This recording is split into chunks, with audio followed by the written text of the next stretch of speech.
4-time WWE Champion, 7-time World Heavyweight Champion, 5-time Intercontinental Champion, 1-time WCW United States Champion, 2-time WWE Tag Team Champion, 12-time WWE World Tag Team Champion, the 2001 King of the Ring, the first ever Mr. Money in the Bank in 2005, 2-time Royal Rumble winner in 2010 and 2021, winner of multiple WWE tournaments for WWE World Heavyweight Championship opportunities, a Triple Crown Grand Slam champion, Slammy Award winner, and a WWE Hall of Famer class of 2012. For the first time in the series, we are looking at a male superstar, wrestler, whatever you want to call them, in this series. This is going to be a lot of fun. Are you ready? Are you ready? I think you're ready. Ladies, gentlemen, my non-binary friends, it is I, Josh Robinson, here for Love Wrestling, and it's time to get rated R, as it's the legacy of Edge.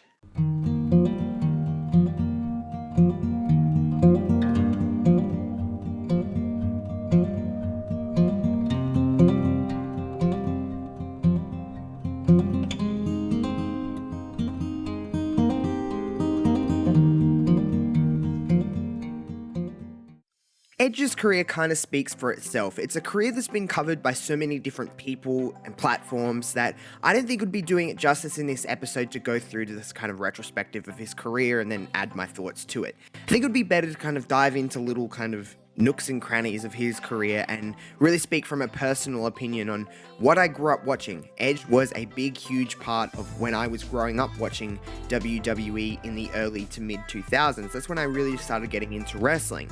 Edge was a very, very big figure and a big feature in those times. So instead of going through all of his this is when he debuted, this is when he won this championship, I'm taking a little bit of a different approach here on this week's episode of The Legacy of, and giving you more of a personal take on what I think about the now known as rated R superstar, the ultimate opportunist, Edge. As we all know, Edge was kind of introduced to us in 98, 99 kind of time, the late 90s, I should say. Edge was kind of introduced as this kind of loner dude. Really, when we got to know Edge is when he was in the Brood alongside Gangrel and Christian, and in a time where it was the wild, wild west in wrestling, especially on the WWE side.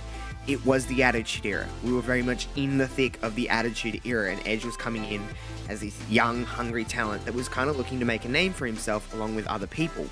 And in a time where so much stuff was just insane in the Attitude Era, and just saying whatever you want and kind of putting on this kind of edgy, very edgy product in the kind of MTV era of wrestling, it was Edge, Christian, the Hardys, the Dudleys that were trying to create something new, not only for wrestling, but for tag team wrestling, and trying to, instead of, they still had characters and they're still being edgy and all this kind of stuff, no pun intended, they're still being edgy and all of these things.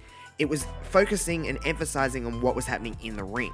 It was what we seen at No Mercy in 99, seeing this tag team ladder match. First ever time it's really ever been done on mainstream television. Two teams just going out there and just doing anything to get noticed, and it's trying to steal the show. That's what you've seen from these 3-4 teams in the late 90s, early 2000s, along with, of course, TLC and all of the things that they did inside there. And probably a big reason why Edge has had 2 neck surgeries is because of TLC, is because of these ladder matches. But they were trying to get noticed in a time where you had Stone Cold Steve Austin, had The Rock, had these people that were so bright and just excelling outside of wrestling with their character. Is they were trying to focus back on wrestling and tag team wrestling, trying to make tag team wrestling a mainstay, trying to make tag team wrestling something that we cannot miss. And that's what it was in the early 2000s, late 90s, is that these teams were going out there and stealing the show. WrestleMania 17 is often looked at as the greatest wrestling pay-per-view of all time, certainly the greatest WrestleMania of all time in many people's opinions. And yes, there was a lot of stuff that happened.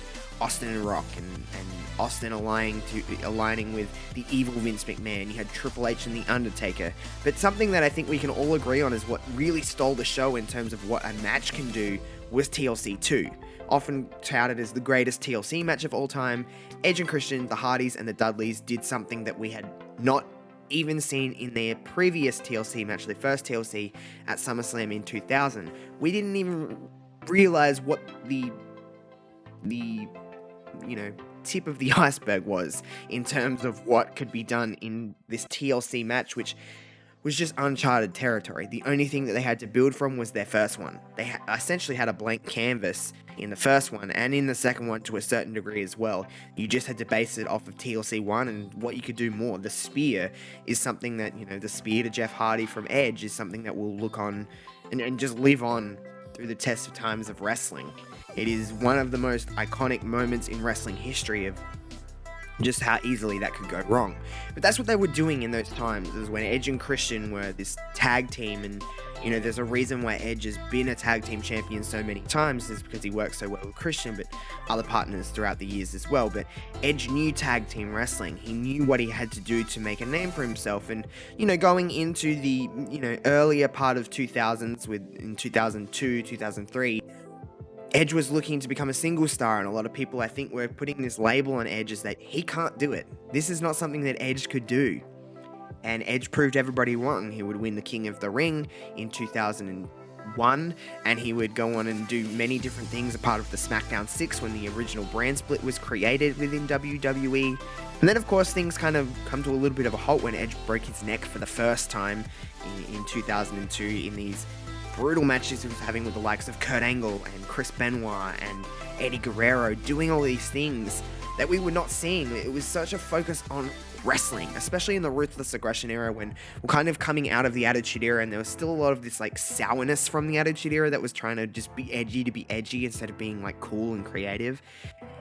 SmackDown especially was the wrestling show. They were doing these 6 dudes were going in there and just having matches with one another and just stealing the show on a constant basis. It was pretty damn cool to see in 2002. And Edge was the guy. Edge was the one that I remember in that time just being, he is going to be something special. It's going to take a minute, but he is going to be really damn good, because he was proving himself even harder than, say, an Eddie Guerrero or a Chris Benoit, of being someone that's I am labeled as a tag team wrestler. And I want to show everybody that I am a WrestleMania main eventer.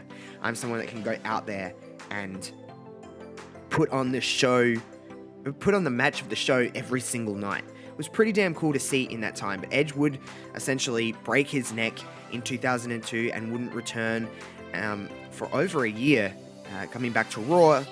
And again, just trying to fit in that mold, and the babyface stuff wasn't working. And I think what everyone pretty much agrees on is that Edge is a phenomenal heel. And you've seen that in 2004. You've seen that when he came back and it wasn't working. He was getting booed in his own hometown. It just wasn't working. Edge come in here with this heel persona and just showed everyone that he was ready to be the main event. He was ready to bust through that scene. I know we're kind of jumping around here. I'm trying to get to all the key points and still trying to keep this as flowy as possible here for you guys on Love Wrestling. But, I think a lot of people labeled Edge as he was the ladder match guy. He was the tag team wrestler. He's a good upper mid card kind of guy, but he's not main event material. In 2005, the first ever Money in the Bank would happen at WrestleMania 21. Edge would be victorious. Edge has gone on record and said this in many interviews, that he was not interested in being a part of this match. He didn't really understand the concept, he didn't like the concept, and he didn't want to be the ladder match dude. But the first ever Money in the Bank, which I still consider, in my personal opinion, the best Money in the Bank ladder match that we've ever had. I don't think there's been a better one, and people can tell me in the comments if I'm wrong, but I really truly believe that Money in the Bank is the best, and Edge walked away with that. Edge would, of course, in 2005, I think you can't really talk about Edge without at least alluding to what happened in 2005 with the infamous love triangle between Edge, Lita, Matt Hardy. Real life kind of blurred into the storylines, but really, if you look at this, it propelled Edge to another level.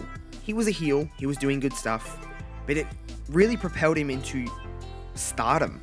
It really propelled him into this edgy, sleazy, quote-unquote rated R superstar that he would use for many, many years after that, of him just being, I am the guy. I know I can do this. Edge and Matt Hardy would have some physical matches in 2005, a street fight, a steel cage, a ladder match.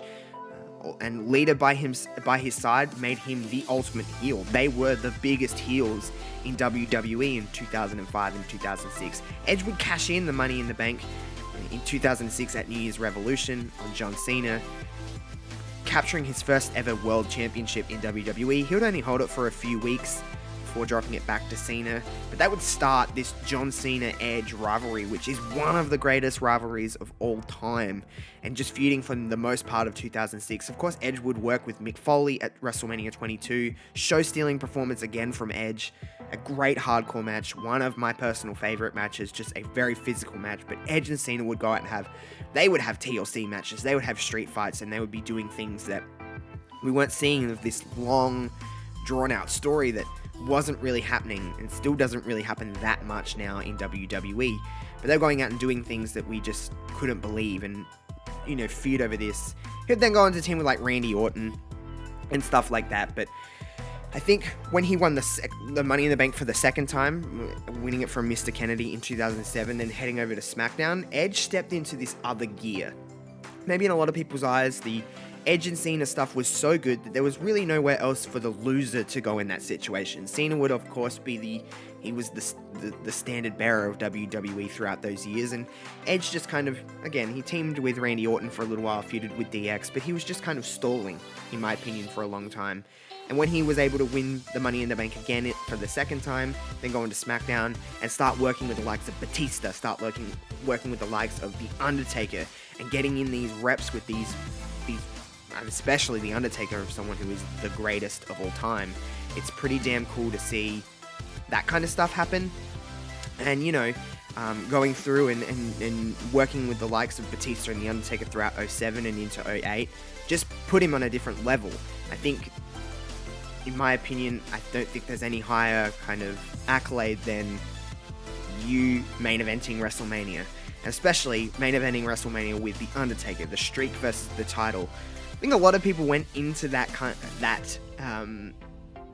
night maybe thinking that Edge was going to beat the streak and keep the World Heavyweight Championship in the main event of WrestleMania. A pretty damn stellar match at WrestleMania 24 in 2008. Undertaker would get the win, but Edge looked just great in defeat. Sometimes you can look better in defeat than you can in winning. And that was probably a case in that, is that Edge was just on another level at that point. Putting on some great matches, again, working with the likes of Taker in 08 and Jeff Hardy, and then kind of taking a little bit of a backseat and kind of going away for a little bit before coming back, working with Triple H, Jeff Hardy again. He would work a little bit with Matt Hardy again, going into 08, end of 08 into 09. And then just kind of float back between SmackDown and Raw. And I think, Edge had done everything he could. At that point, I don't even know how many world titles he had. I think he was like a 12, 13, 14-time champion at that time in WWE. By the time 2011 rolled around, he was the World Heavyweight Champion. He would go out again a couple of times for injury and come back, win the Rumble, work with Chris Jericho, doing all these different kind of things. But by the time 2011 rolled around and we're getting into WrestleMania 27, Edge went in as the World Heavyweight Champion against Alberto Del Rio, would end up winning that match, and then a few days later would announce his retirement due to his neck.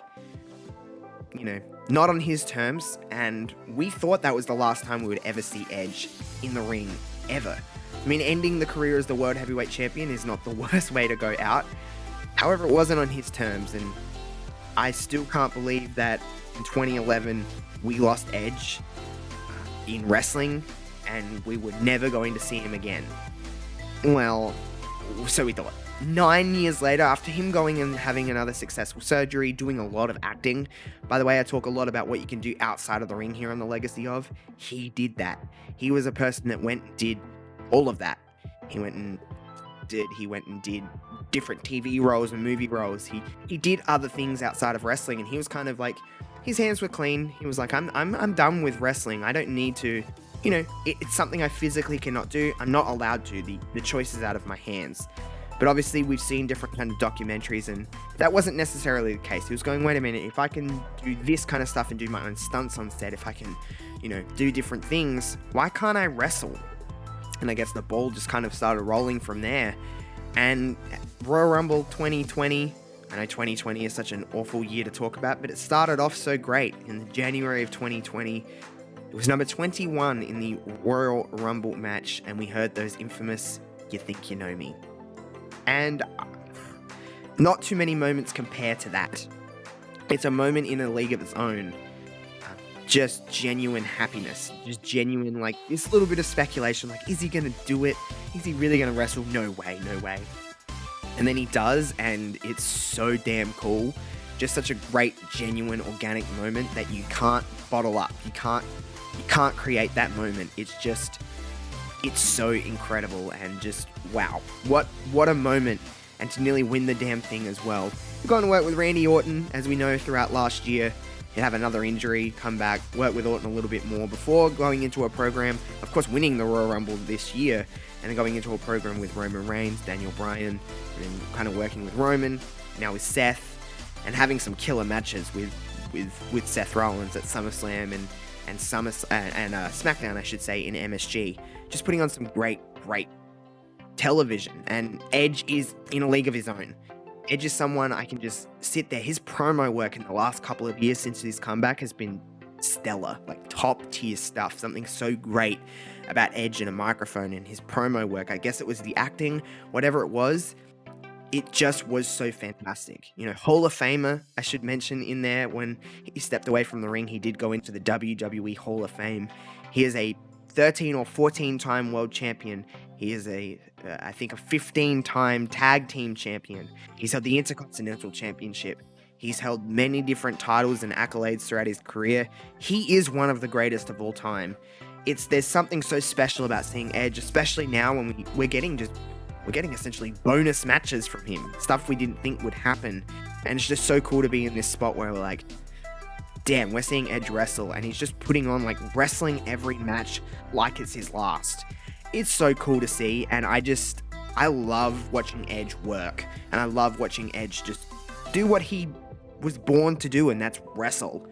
And I just can't, I guess as a fan, we sometimes have to be thankful of so many things. This is one of those things we need to be thankful for, that we never thought we would see this again, and Edge is wrestling. One of the greatest to ever do it. I hope we get however many years he decides that he wants to continue doing this and putting on A-grade performances. I'm happy, because Edge is one of the very best to ever step foot in that ring. That's going to do it for me here today on The Legacy of. I hope you've enjoyed this episode, changing up a little bit, branching out a little bit. We're doing some other things, including on October 8th at 6 p.m. Eastern Time. It is going to be the Legacy of ECW, the biggest and most polished, dare I say, most extreme Legacy of that there ever has been, maybe ever will be. So join us here on Love Wrestling right here on YouTube at 6 p.m. Eastern Time. It is going to be a YouTube premiere, so I'll be in the chat. Other members of Love Wrestling will be in the chat watching along, and you can kind of comment and chat with me as it airs. You can kind of go through and watch it all. More on that soon, because it's just a couple of weeks away.